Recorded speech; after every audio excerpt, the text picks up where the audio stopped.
গত রোববার ইসরায়েলের মধ্যাঞ্চলে একটি সামরিক ঘাঁটিতে হিজবুল্লাহর চালানো ড্রোন হামলায় নিহত হন 4 সেনা, আহত হন 60 জনেরও বেশি। এদের মধ্যে 7 জনের অবস্থা বেশ গুরুতর বলে নিশ্চিত করে ইসরায়েল ডিফেন্স ফোর্স IDF। এর আগে গত 11 অক্টোবর রাতেও ইসরায়েলের নিরাপত্তা বলয় ভেদ করে একটি ড্রোন আঘাত এনেছিল দেশটির মধ্যাঞ্চলের একটি ভবনে। তেল আবিব বিশ্ববিদ্যালয়ের ইনস্টিটিউট অব ন্যাশনাল সিকিউরিটি স্টাডিজের দেয়া তথ্য অনুযায়ী গত বছরের অক্টোবর থেকে যুদ্ধ শুরু হওয়ার পর ইয়েমেনের হুথিরা ইসরায়েলকে লক্ষ্য করে এখন পর্যন্ত 180টি ড্রোন পাঠিয়েছে। এছাড়া ইরাকের শিয়া সশস্ত্র গোষ্ঠীগুলো 150টি এবং ইরান ছুড়েছে 170টি ড্রোন। অবশ্য এগুলোর বেশিরভাগই, এমনকি অনেকগুলোই ইসরায়েলের আকাশ সীমায় প্রবেশের আগেই ধ্বংস করে দিতে সক্ষম হয় দেশটির আকাশ প্রতিরক্ষা ব্যবস্থা। এদিকে ইসরায়েলকে লক্ষ্য করে লেবাননের শিয়া সশস্ত্র গোষ্ঠী হিজবুল্লাহর চালানো ড্রোন হামলার আসল সংখ্যাটি কত তা কখনো প্রকাশ করেনি IDF। তবে এর সংখ্যা অনেক বেশি হবে বলেই মনে করেন সংশ্লিষ্টরা। আলমা রিসার্চ অ্যান্ড এডুকেশন সেন্টার জানিয়েছে, এখন পর্যন্ত ইসরায়েলি হিজবুল্লাহ ড্রোন হামলার অন্তত 556টি ঘটনা ঘটেছে, যেখানে হিজবুল্লাহ কমপক্ষে 1,500 ড্রোন পাঠিয়েছে ইসরায়েলকে লক্ষ্য করে। আসলে ইসরায়েলের সাথে ইরানের প্রক্সি গ্রুপগুলোর সংঘাত শুরু হওয়ার পর থেকেই আনম্যানড এরিয়াল ভেহিকল UAV বা ড্রোন ইসরায়েলের আকাশ প্রতিরক্ষা ব্যবস্থায় বড় ধরনের হুমকি হিসেবে আবির্ভূত হয়েছে। 2006 সালে দ্বিতীয় লেবানন যুদ্ধের আগে থেকেই হিজবুল্লাহকে ড্রোন সরবরাহ শুরু করেছিল ইরান, আর গত 2 দশকে ইরান তাদের ড্রোন প্রকল্পে বিনিয়োগ করেছে দেদারসে, যার ফলশ্রুতিতে এখন শুধু হিজবুল্লাহই নয়, ইরানের সবগুলো প্রক্সি গ্রুপের হাতে রয়েছে অত্যাধুনিক সব ড্রোন। কিন্তু কিভাবে নিজেদের ড্রোন সাম্রাজ্য তৈরি করল ইরান? 1980-র দশকেই আনম্যানড এরিয়াল ভেহিকল UAV বা ড্রোন নিয়ে গবেষণা শুরু করেছিল ইরান। অবশ্য এর কারণও ছিল। 1979 সালের ইসলামী বিপ্লবের পরপরই ইরাকের আকস্মিক আক্রমণ বিশাল ধাক্কা হয়ে এসেছিল ইরানের জন্য। বিপ্লবের আগে ইরানের তৎকালীন শাসক মোহাম্মদ রেজা শাহ অত্যাধুনিক যুদ্ধবিমান, হেলিকপ্টার কিনেছিলেন বিমান বাহিনীর জন্য। কিন্তু বিপ্লবের পর বিদেশে প্রশিক্ষণরত পাইলটদের অনেকেই আর দেশে ফিরে যাননি। আবার ইরানের উপর আরোপিত পশ্চিমা নিষেধাজ্ঞার কারণে সামরিক বাহিনীর অনেক উপকরণ এবং যন্ত্রাংশ পাওয়াও অসম্ভব হয়ে উঠেছিল দেশটির জন্য। 1980 থেকে 1988 পর্যন্ত চলা ইরাক-ইরান যুদ্ধের পর সামরিক বাহিনী পুনর্গঠনে মনোযোগ দিয়েছিল ইরান। বিশেষ করে 1988 সালের এপ্রিলে মার্কিন নৌবাহিনীর সাথে যুদ্ধে ব্যাপক ক্ষয়ক্ষতির পর ইরান বুঝতে পেরেছিল যুদ্ধ জাহাজ দিয়ে মার্কিন নৌবাহিনীকে পরাস্ত করা তাদের পক্ষে সম্ভব নয়। ফলে ছোট ছোট নৌযানের বিশাল বহর তৈরি শুরু করেছিল ইরান। আবার আধুনিক যুদ্ধ বিমানের বিকল্প হিসেবে দূরপাল্লার ক্ষেপণাস্ত্র নির্মাণে ব্যাপক বিনিয়োগ করে দেশটি। সেই সাথে যুদ্ধ বিমানের অভাব পুষিয়ে নেয়ার জন্য UAV বা ড্রোন তৈরিতেও জোর দেয় তারা। কিন্তু পশ্চিমা নিষেধাজ্ঞার কারণে বিদেশ থেকে যন্ত্র বা যন্ত্রাংশ আমদানি করতে পারছিল না তেহরান। অবশ্য এক হিসেবে এটি সাপে বর হয়ে আসে দেশটির জন্য। এতে করে স্থানীয় উপকরণ ব্যবহার করে সম্পূর্ণ দেশীয় প্রযুক্তিতে ড্রোন তৈরির পথ খুলে যায় ইরানের।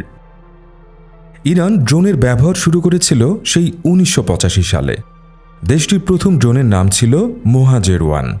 ওই একই বছরে আবাবিল-1-এর গবেষণাও শুরু করেছিল তারা। মূলত ইরাকি অবস্থানের উপর নজরদারি চালানোর জন্যই শুরু হয়েছিল ইরানের ড্রোনের ব্যবহার। এছাড়াও ইরানের ড্রোন নির্ভরতার আরও একটি কারণ ছিল যুদ্ধের ক্ষয়ক্ষতি কমানো। একে তো যুদ্ধ বিমানের তুলনায় ড্রোন অনেক সস্তা, তার উপর বেশ কাছ থেকে শত্রুদের অবস্থানের ছবি তোলার সুযোগ ছিল ড্রোনের মাধ্যমে। এমনকি শত্রুপক্ষ গুলি করে ড্রোন ভূপাতিত করতে পারলেও তাতে যুদ্ধ বিমানের তুলনায় ক্ষতি হতো সামান্যই। এছাড়া প্রাণহানির আশঙ্কা ছিল না, কিংবা পাইলটের শত্রুপক্ষের হাতে আটক হওয়ারও ভয় ছিল না। আর 1988 সালে মার্কিন হামলায় ইরানের বিমান বাহিনী ব্যাপকভাবে ক্ষতিগ্রস্ত হলে যুদ্ধ বিমানের বিকল্প হিসেবে ড্রোনের বহুমুখী ব্যবহারের উপর জোর দেন দেশটির নীতি নির্ধারকরা। ফলে ইরানের ড্রোন শিল্প খুব দ্রুত বিকশিত হতে শুরু করে। ড্রোন নিয়ে ইরানের সরকার অবশ্য তেমন রাগঢাক করেনি কখনোই। এমনকি 1990 সালে মোহাজের নামে একটি মুভির ব্যাপক প্রচারণা চালিয়েছিল তেহরান। ইরান-ইরাক যুদ্ধের সময় কিভাবে ইরানের ড্রোন ডিভিশন ইরাকি লক্ষ্যবস্তুগুলোতে সফল অভিযান চালিয়েছিল তাই দেখানো হয়েছিল মুভিতে। কিন্তু ইরানের ড্রোন প্রোগ্রামে বাধা আসে একের পর এক পশ্চিমা নিষেধাজ্ঞার ফলে। 1995 ও 96 মার্কিন নিষেধাজ্ঞা এবং 2015 সালে জাতিসংঘের অস্ত্র নিষেধাজ্ঞার ফলে ইরানের ড্রোন প্রকল্পের জন্য বহির্বিশ্বের দরজা অনেকটাই বন্ধ হয়ে যায়, যে কারণে ইরানের বেশিরভাগ ড্রোনই তৈরি হচ্ছিল স্থানীয়ভাবে।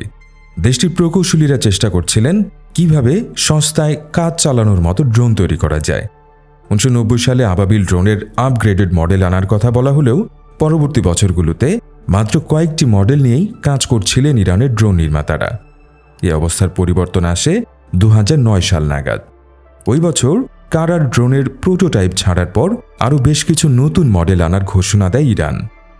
ইরানের কটস অ্যারোনটিক্স ইন্ডাস্ট্রিজ মোহাজের এবং সাইকে ড্রোন তৈরি করছিল, আর ইরান এয়ারক্রাফট ম্যানুফ্যাকচারিং কোম্পানি তৈরি করছিল আবাবিল। কিন্তু কিছু কিছু প্রযুক্তির জন্য অন্য দেশের উপর নির্ভরতা পুরোপুরি বন্ধ করা সম্ভব হচ্ছিল না দেশটির জন্য। বিশেষ করে রিভার্স ইঞ্জিনিয়ারিংয়ের মাধ্যমে অন্য দেশের ড্রোনের কপি তৈরি করছিল ইরানের বিজ্ঞানী ও প্রকৌশলীরা। যেমন স্ক্যান ইগল নামে ছোট আকারের একটি মার্কিন ড্রোনের কপি তৈরি করে তেহরান। এছাড়া 2011 সালে লকহিড মার্টিনের তৈরি RQ-170 মডেলের আরেকটি মার্কিন ড্রোন ভূপাতিত করে ইরান। 2016 সালের সেপ্টেম্বরে মেজর জেনারেল বাঘেরি ঘোষণা দিয়েছিলেন লক্ষ্যবস্তুতে নিখুঁতভাবে আঘাত আনতে সক্ষম দূরপাল্লার অ্যাট্রাক ড্রোন নিয়ে কাজ করছে ইরান। ওই বছরই RQ-170 ড্রোনের অনুরূপ শাহেদ 191 মডেলের ড্রোন উন্মুক্ত করে তেহরান। এছাড়া 2021 অক্টোবরে যুক্তরাষ্ট্রের তৈরি MQ-1 প্রিডেটর মডেলের ড্রোনের অনুরূপ একটি ড্রোন কামান 22 তৈরি করে তেহরান। এমনকি ওই ড্রোনে ব্যবহার করা কিছু ফিচার ছিল আরও আধুনিক মার্কিন ড্রোন MQ-9 রিপারের মতো। নিজস্ব ড্রোন ছাড়াও অন্য দেশের উন্নত প্রযুক্তির ড্রোন ব্যবহার করছে ইরান, এমন অভিযোগও আছে। যেমন 2021 ডিসেম্বরে ইসরায়েলের ডিমোনা পারমাণবিক স্থাপনা লক্ষ্য করে যে ড্রোন পাঠানো হয়েছিল সেটি আসলে ছিল জার্মানির তৈরি একটি ড্রোন। এছাড়া 2008 সালে মার্কিন স্টেট ডিপার্টমেন্ট অভিযোগ তুলেছিল ইরানের কটস এভিয়েশন তাদের ড্রোন প্রকল্পের জন্য ফরাসি মধ্যস্থতাকারীর মাধ্যমে জার্মান হালকা মোটর কেনার চেষ্টা করছিল। এমনকি অবৈধভাবে 61টি এয়ারক্রাফট ইঞ্জিন ইরানে পাচারের অভিযোগে 2013 সালে 2 ইরানি নাগরিককে সাজাও দিয়েছিল জার্মানি। ইরানের ড্রোন প্রোগ্রামের হ্রাস টানতে 2021 সালের জুলাইয়ে ফের আরেক দফা অস্ত্র নিষেধাজ্ঞা আরোপ করে যুক্তরাষ্ট্র।